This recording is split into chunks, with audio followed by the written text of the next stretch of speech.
Assalamualaikum warahmatullahi wabarakatuh. Kita tahu bahwa kemarin terjadi satu acara event yang sangat unik yang dilakukan oleh PKS, yaitu dalam deklarasi PKS untuk mengusung Anies sebagai capres. Karena dari rumahnya dijemput oleh PKS pakai andong, begitu ramai, pakai drum band dan sebagainya. Pokoknya seru sekali. Tentu yang akan kita bahas tentang keyakinan umat, keyakinan aliansi pendukung ini untuk sudah sah dan membuat Anies untuk bisa melenggang sebagai capres. Pasalnya kan ada persyaratan PP presidensial threshold yang 20% itu menjadi syarat, dan itu berarti dengan dideklarasikan oleh PKS berarti sudah selesai dukungan secara formal. Nah, sebelum lebih jauh, karena kita ini berhadapan malam ini alhamdulillah ketemu dengan Bang Abdul Aziz, dia seorang pengacara yang cukup mentok dan tentunya pengacara berkaitan dengan terkaitan umat ya. Yang semua umat, semua rakyat itu tentu akan terlibat di dalam pilpres itu karena ada harapan-harapan lah di situ untuk terjadi perbaikan sebuah pesta rakyat atau perbaikan sebuah negara, mungkin itu harapannya. Nah, saya pengen mendapat info dari Bang Aziz tentang kecalonan atau sahnya Anies Rashid Baswedan untuk bisa mendapatkan kursi itu. Ya, kalau sesuai dengan presidensial threshold memang memenuhi kan, lebih kan sudah Nasdem, kemudian PKS itu sudah cukup kan? Menurut saya sudah cukup untuk lolos lebih dari 20 ya. Lebih dari 20 dan melenggang nanti tinggal memang ada persyaratan lain yang ditentukan bulan November ya. Jadi menurut saya itu hal suatu keniscayaan yang kita bahas mengenai presidensial thresholdnya ya. Tapi kalau mengenai hal lain yang juga kita kan nggak tahu dinamika politik ini sekarang kan nggak seperti zaman-zaman pilpres sebelumnya. Artinya di sini segala hal sangat terjadi di mana hukum dijadikan alat gitu loh untuk melegalisasi dan juga untuk menggapai keinginan-keinginan tadi gitu. Jadi ya kriminalisasi kita nggak tahu nanti seperti apa gitu. Jadi memang ini harus menjadi perhatian kita juga. Bukan dalam hal ini saya mendukung Pak Anies ya, bukan. Tapi maksud saya siapapun sebenarnya asal dia memenuhi syarat harusnya silakan mencalonkan dan diterima. Kalaupun memang dia memiliki masalah hukum, hendaknya tidak dijadikan momentum pemilihan presiden pencalonan ini jadi satu monumental action gitu loh, untuk melakukan tindakan hukum. Kalau itu terjadi, tentu saja masyarakat berpikir ini tendensi penjagalan, ini kriminalisasi. Jadi hentikan anasir-anasir bahwa enggak, kita penegakan hukum. Udah, kayaknya kita bodoh, bergizi makanannya gitu loh. Jadi pintar-pintar semua gitu. Jadi jangan pikir itu bisa mempengaruhi gitu loh. Justru itu akan berpeluang untuk membuat kredibilitas penguasa dan penegak hukum itu hancur, tambah hancur gitu. Jadi menurut saya jangan coba-coba untuk memanfaatkan itu. Siapapun calonnya, kalau memang mau klarifikasi di pesta demokrasi silakan. Jangan hukum dijadikan alat untuk menggebuk pihak yang memang merasa saya nggak bisa saing sama dia, menghalang hasil acara. Ini contoh buruk sekali.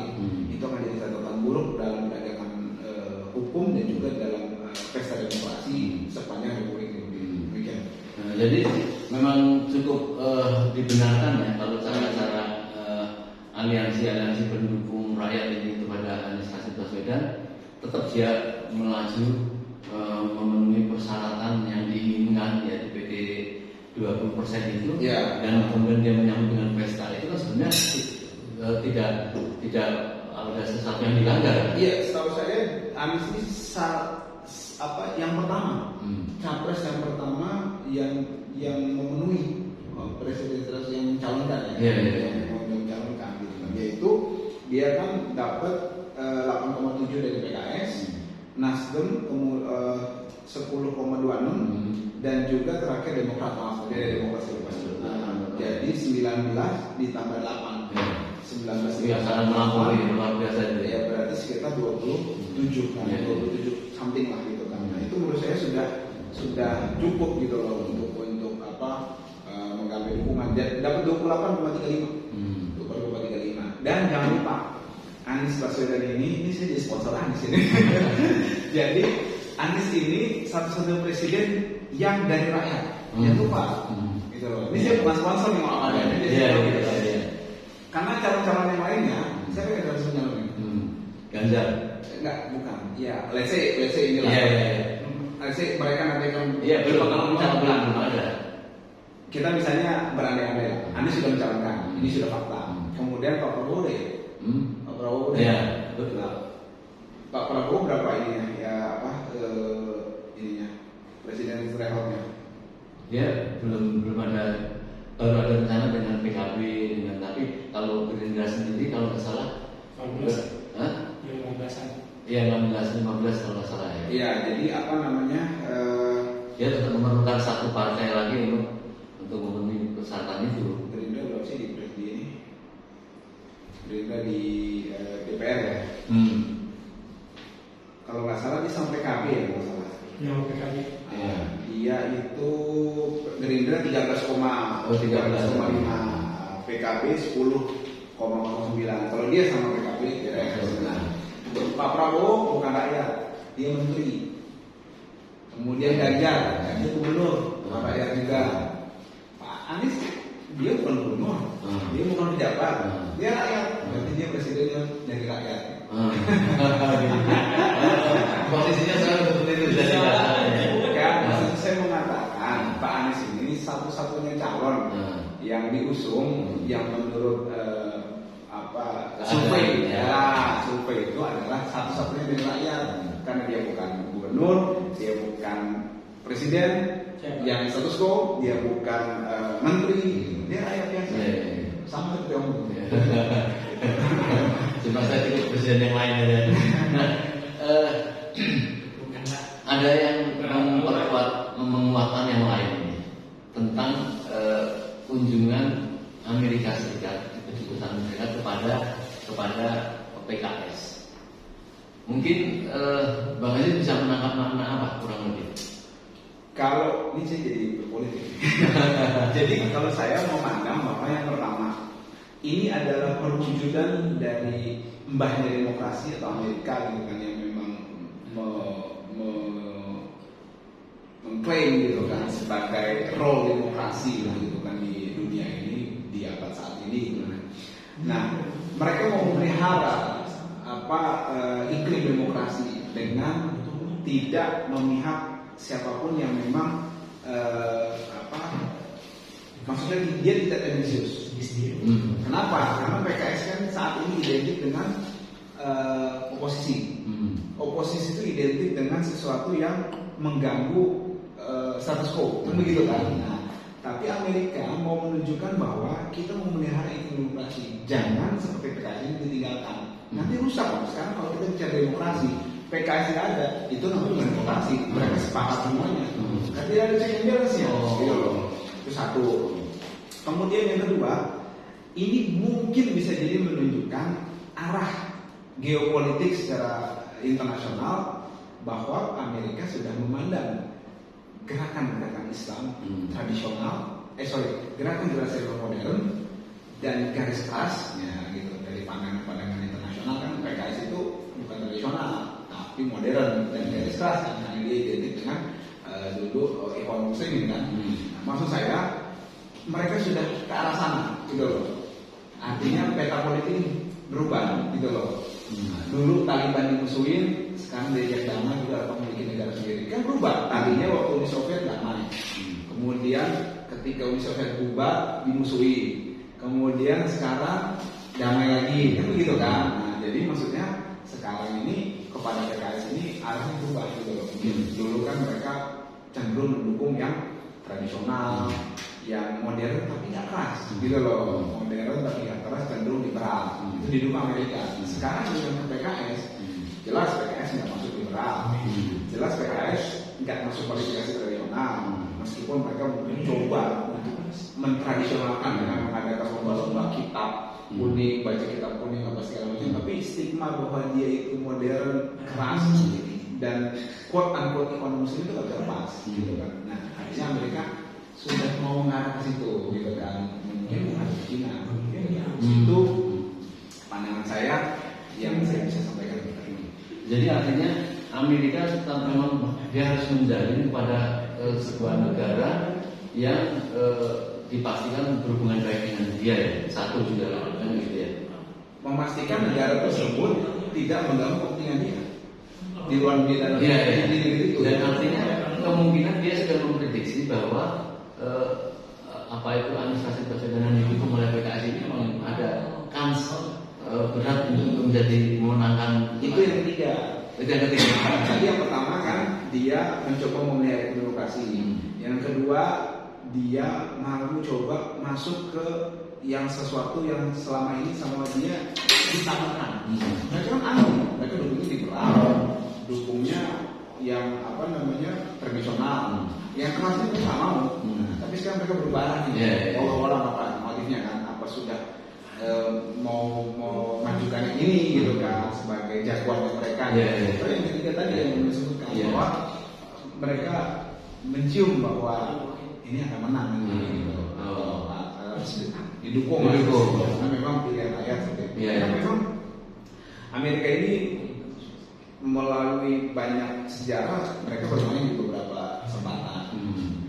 Di Amerika, di Panama dulu juga seperti itu kan.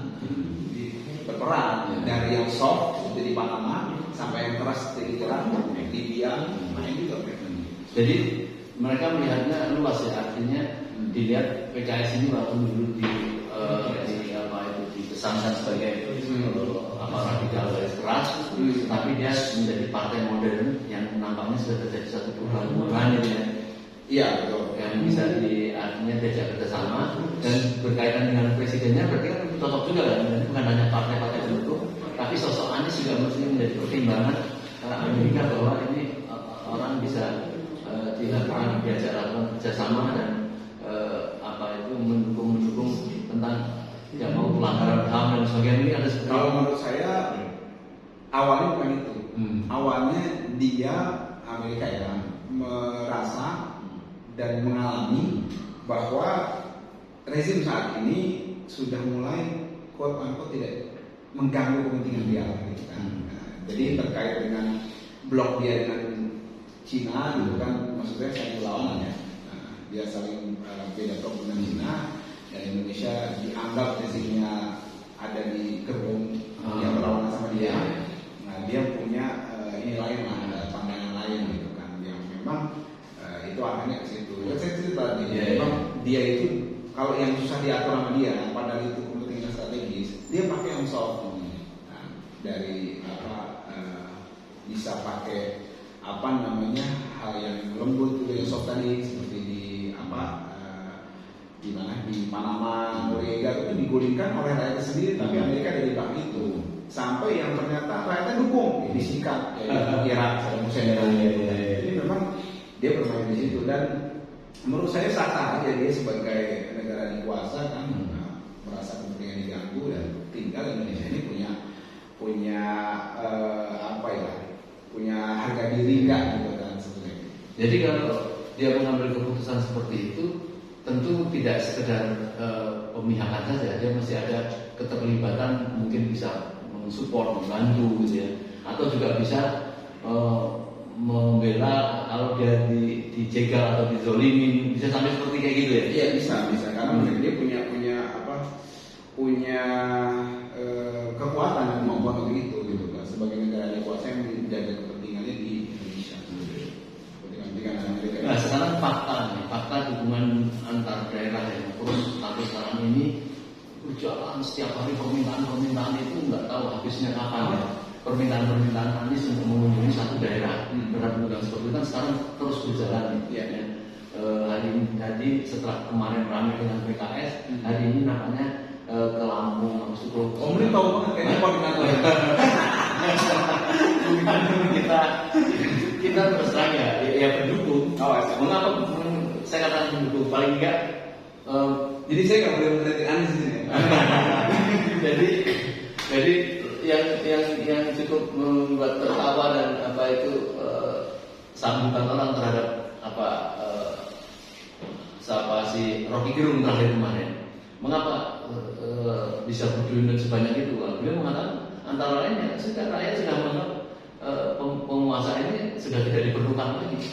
Bahasanya tidak diperlukan lagi artinya tidak ada harapan perubahan bagi rezim ini, sehingga dia kemudian beralih melihat ada orang yang namanya katakanlah ya itu wah ini beda ini dengan Jokowi ini kemudian kalau bahasa akademiknya orang mengatakan dengan tesisnya lah gitu. Nah tetapi itu harapan seperti itu insya Allah bisa terwujud kalau melihat dari kondisi sekarang. Memaksa kira-kira bisa setuju? Saya jawab nggak setuju, mendukung ya. Ya, walau alam ya, tapi sebenarnya begini, ada dua poin yang saya mau sampaikan. Yang pertama adalah hal tersebut sebenarnya bisa saja harapan tercapai. Cuma kan itu jangan lupa barrier-nya besar sekali gitu. Artinya status quo sekarang ini kan luar biasa. Kemudian tadi bahasanya kan ini ada sesuatu yang lain. Yang lain ini kan mengganggu yang sesuatu tadi. Saya bicara ini ada sesuatu yang lain. Yang lain ini mengganggu sesuatu ini. Artinya harus mengganggu terhadap sesuatu itu resikonya besar, halangannya juga besar. Ini menarik sih memang gitu kan. Nah kemudian itu yang pertama. Yang kedua adalah jangan-jangan sesuatu nanti dia buka jaket aja. Ini bentuk kritik kita juga ya, bentuk mengingatkan kita kalau sebut apa kalau sebut kita. Buka jaket sesuatu tadi, jaketnya Anisnya dibawa juga itu dia. Artinya kan cuma beda figur aja, beda simbol aja, tapi isinya sama gitu. Itu yang menurut saya harus diwaspadai dan juga dijadikan catatan penting supaya ini tidak berulang. Nah, tapinya nih, Anies ini punya track record yang bagus. Di saat menjabat sebagai gubernur DKI, dia punya dignity gitu. Dia tidak bisa, mungkin nggak sepuas-puasan dia sempurna enggak, cuma lebih baik lah gitu kan dibanding lah. Kemudian wajar ketika masyarakat punya keyakinan untuk hal tersebut gitu. Jadi ada kansa gitu kan. Jadi ya kita tetap optimis gitu. Tinggal memang harus dijaga betul gitu kan. Karena memang salah satu pengusungnya juga sebenarnya antitesisnya dia juga. Iya. Kan sama-sama tahu. Anies dulu bagaimana quote unquote antitesis dari Ahok. Ahok didukung sama Nasdem. Gitu. Jadi maksud saya jangan lupa juga itu. Jangan sampai toksiknya ini menular ke sini. Sehingga siapa yang mengaruhi dan dipengaruhi aja itu. Itu dia ceritanya. Dari sisi hukum apa yang harus diwaspadai karena kan didengung-dengungkan ya bahwa akan dipaksakan dengan tetap 3 periode lah atau penundaan pilpres lah gitu ya yang terakhir dan kalau perlu akan menjegal Anies dari mempunyai satu berhalangan yang tetap saya nggak tahu yang tetap. Nah secara hukum andai kata kalau secara internal nampaknya luar biasa ini hukum ini tidak mau membahas yang begitulah. Kita lihat di depan mata kenyataan sekarang ini, artinya dengan bersemangat, dengan bulat ya, walaupun katakanlah dilihat Surya Paloh masih dipanggil, diancam dan sebagainya. Tetapi itu kan tidak mungkin dilakukan oleh Surya Paloh karena Surya Paloh secara internal di dalam itu ternyata kita ketemu dengan orang Nasdem di lapangan itu dia akan marah juga kalau sampai terjadi perubahan itu, karena mereka kan sudah mencalonkan, sudah mengeluarkan biaya dan harus persetujuan dan alasan bagaimana track Anies itu kan sudah bulat. Nah, andai kata memang terjadi satu penjagalan yang ecek-ecek lah, misalnya masalah Formula E atau dan seterusnya, itu terjadi bagaimana secara langsung? Jadi yang pertama, apa yang dimaksud Om tadi kan ini, kalau kita bicara penundaan pemilu, kita bicara apa namanya 3 periode, itu jelas kalau istilah hukum administrasi negara itu namanya versus matalu. Itu adalah sesuatu perubahan radikal yang dari konstitusi tapi di luar konstitusi. Perubahan radikal. Ada yang menyebut bahkan ini sudah terorisme ke demokrasi. Namanya kalau istilah ini versus matalu. Jadi dia merubah konstitusi, tapi nggak diatur di konstitusi. Iya. Nah, lawannya namanya verfason anderung. Anderung itu dia tadi menunda apa merubah konstitusi, tapi perubahan itu diatur di situ. Iya. Contohnya apa? Impeachment presiden itu diatur. Jadi impeachment itu bukan sesuatu yang apa kudeta. Ya. Justru penundaan pemilu, kemudian 3 periode itu adalah salah satu bentuk revolusi, kudeta, masuk tadi verfason anderung tadi. Jadi impeachment itu diatur dalam hukum, diatur pelanggaran hukum. verfason anderung. Gitu loh. Kita kan salah kaprah. Kucing bisa kasih singa dengan kucing gitu loh. Itu kadang bodoh juga gitu. Makanya harus ahli tata negara lebih paham. Kemudian yang saya sampaikan lagi, yang kedua adalah penjagalannya tadi. Yang pertama dulu, gimana tadi kalau terjadi verfason anderung tadi? Ya rakyat harus bertindak, DPR harus bertindak juga gitu loh. Problemnya mau enggak gitu loh. Dan di sini menurut saya tidak tertutup kemungkinan campur tangan negara luar nantinya gitu. Kenapa? Ini namanya otoriter gitu loh. Nah itu yang pertama tadi. Yang kedua, kita nggak bicara administrasinya, kita bicara hukum di sini, di mana yang bersangkutan dikriminalisasi. Ini kan saya sampaikan di awal bahwa kalau memang terjadi hal tersebut, masyarakat tahu ini bukan hukum, gitu. Ini namanya maksudnya bukan hukum sebagai alat untuk tujuan hukum, kan ketertiban keadilan gitu kan. Bukan. Tujuannya karena sekarang tambah satu tujuan ini, kepentingan penguasa. Berarti kan hukum untuk kepentingan penguasa gitu kan. Ini menurut saya menyimpang tujuannya, jauh dari tujuan hukum yang sesungguhnya gitu kan. Ya masyarakat sudah cerdas dan itu akan menjatuhkan betul-betul kredibilitas penguasa itu sendiri, penegak hukumnya apalagi karena dia jadi alat kan, gitu kan. Dan menurut saya apa sih solusinya? Solusinya pembangkangan kan. Kayak beberapa waktu yang lalu kan ada perintah untuk mengembangkan kudeta di Turki kalau saya di Turki dulu yang Erdogan mencoba dibongkar itu kan beberapa akhirnya rakyat bertindak. Kemudian juga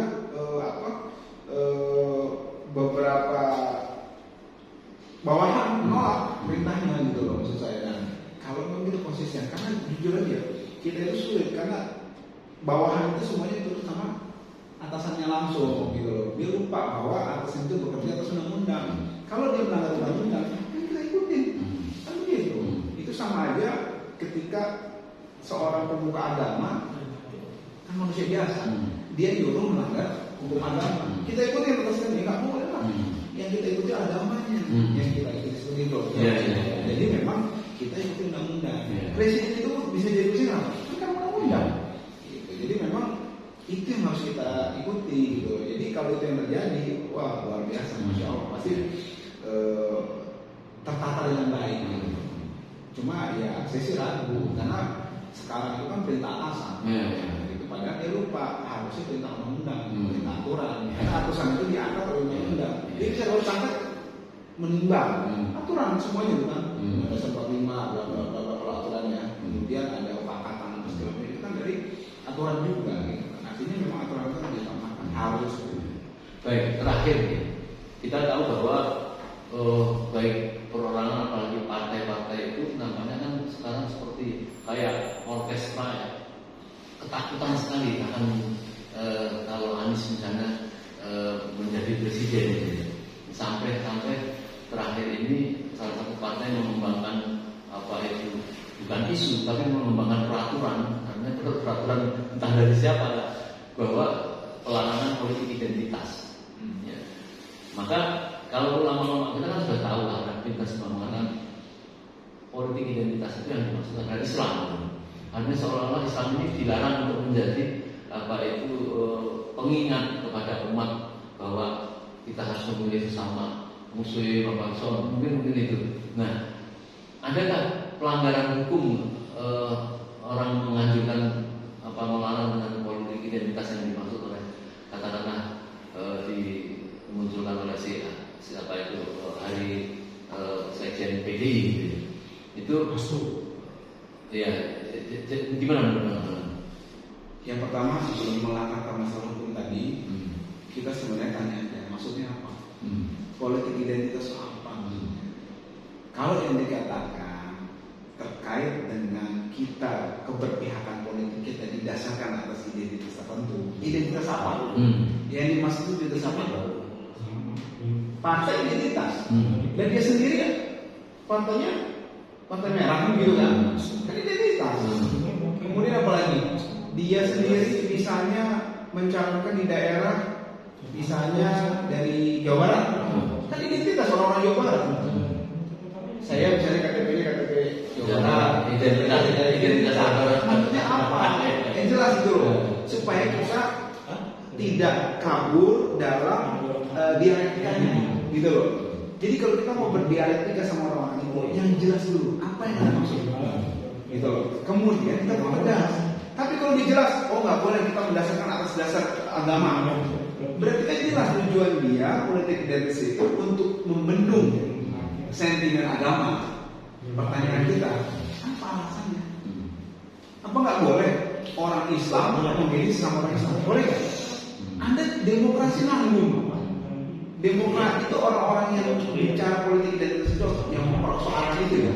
Itu adalah orang-orang yang nggak siap berdemokrasi. Benar.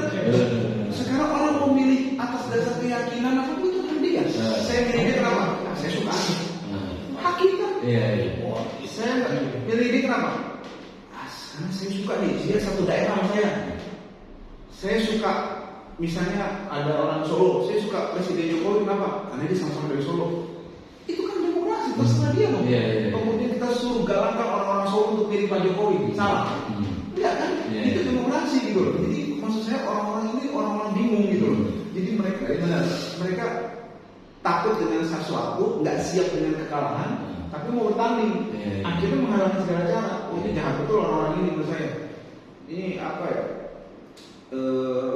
Yang menggelorakan dan mengkampanyekan ini menurut saya orang-orang picik gitu.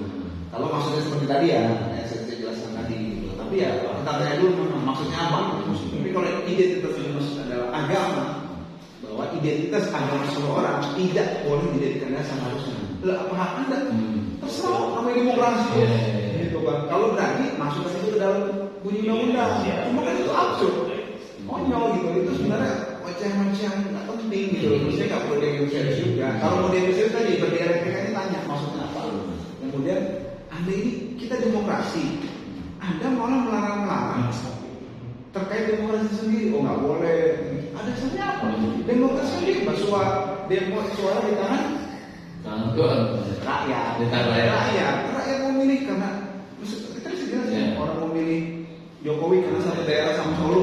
Boleh. Orang memilih Bu Mega karena sama-sama misalnya sama-sama malas datang pengajian misalnya sih bilang gitu kan. Itu kan terserah dia. Saya suka sama seseorang karena suka datang pengajian. Itu hak dia. Jadi menurut saya itu terserah dan sah saja ketika orang nggak suka datang ke majelis taklim itu juga hak dia kok. Terserah dia nggak ada yang larang itu buat pidana kok gitu kan. Bebas-bebas saja. Jadi ketika pernyataan begini menurut saya yang tadi ya saya pesan itu nggak ada masalah juga. Beliau mau bagaimana? Anda nggak setuju, nggak apa? Anda setuju? Silakan.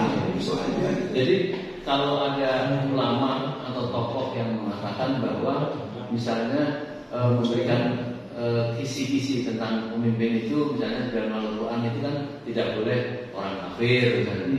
Itu secara hukum demokrasi juga tidak melanggar. Apa bedanya ketika saya mengatakan kenapa kita harus pilih Pak Jokowi? Kita sama-sama dari Solo. Kalau nggak kita ngajuin orang Solo, kapan lagi? Iya, iya. Aja gitu maksud saya. Jadi jangan orang itu takut sebelum berperang, kemudian mencoba nakal-nakalin gitu kan, nakal-nakalin dialektika. Nah, kita bodoh. Jangan mau bodohin. Iya, iya. Biar aja mereka yang bodoh itu yang bodoh. Baik. Jadi pemirsa, semoga dengan visi-visi apa yang disampaikan Bapak Ibu Bang Aziz, beliau juga insya Allah nanti kita meminta untuk mendukung. Jadi mungkin ini yang bisa kita bahas pada malam hari ini sebagai apa itu sinyal lah ya kepada para pendukung Anies. Kita ucapkan selamat ya, dengan deklarasinya PKS itu artinya secara Demokrat sudah menyatakan tadi deklarasi sekarang itu mungkin kita akan tinggal menunggu deklarasi bersama untuk persiapan mendaftar itu. Yang itu yang jelas fakta. Apalagi di awal tadi dikatakan oleh Bang Aziz, ini rakyat yang mendukung, jadi rakyat harus bergembira. Yang didukung juga ada. Yang didukung juga rakyat harus bergembira. Bisa jadi ada sinyal sinyal untuk ada perbaikan lah ke masa yang akan datang, baik menjaga undang-undang pemilu, baik menjaga kebaikan-kebaikan hal yang lain ya, karena panitia-panitia pemilu ya, misalnya kayak Bawaslu, kayak lembaga KPU dan sebagainya itu pasti akan terjaga oleh orang-orang yang memang baik dan berilmu. Kalau tidak dijaga maka kita khawatir sekali Bawaslu atau KPU akan menjadi pemain, bukan menjadi hakim atau menjadi yang adil. Baik, mungkin kita akan bisa lanjutkan masa-masa yang akan datang pada Bang Aziz. Terima kasih Bang Aziz. Assalamualaikum warahmatullahi wabarakatuh. Jangan nyampe itu. Habib Rizik. Dukungan Habib Rizik ke siapa? Karena Anies. Habib Rizik ke Anies.